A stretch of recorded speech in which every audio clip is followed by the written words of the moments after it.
هابي نيو يير وسنة سعيدة عليكم يا رب. كمان الشتاء بدأ، كل سنة وانتم طيبين.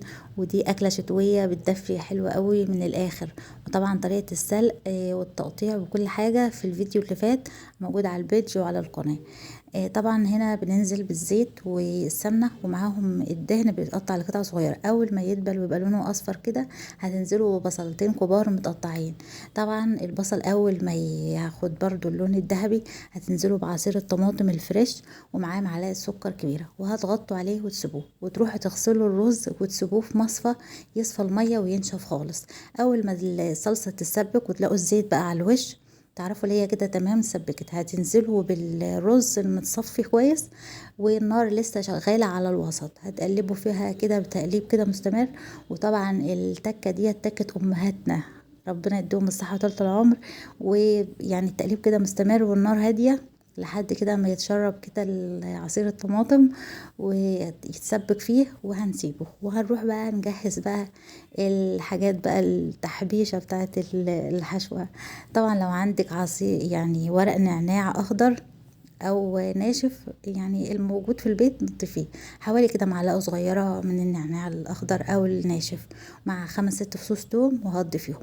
ده بقى يعني ملازم الحشوه. طبعا الشبت والكزبره، وكتري بقى هاتي حزمتين كده كبار. البهارات المتوفره عندك في البيت، وطبعا لو بتحبي الشطه ضيف معلقه شطه.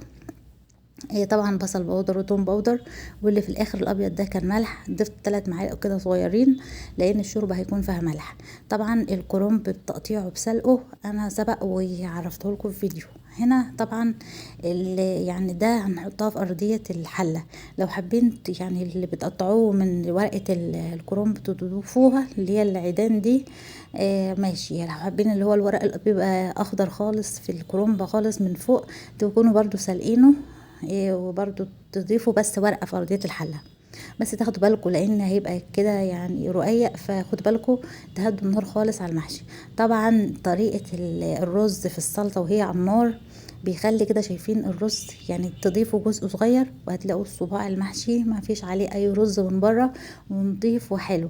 وده فايدة التكة دي، بيريحكم خالص والرز يبقى يعني ما فيش اي رز على صوابع المحشي.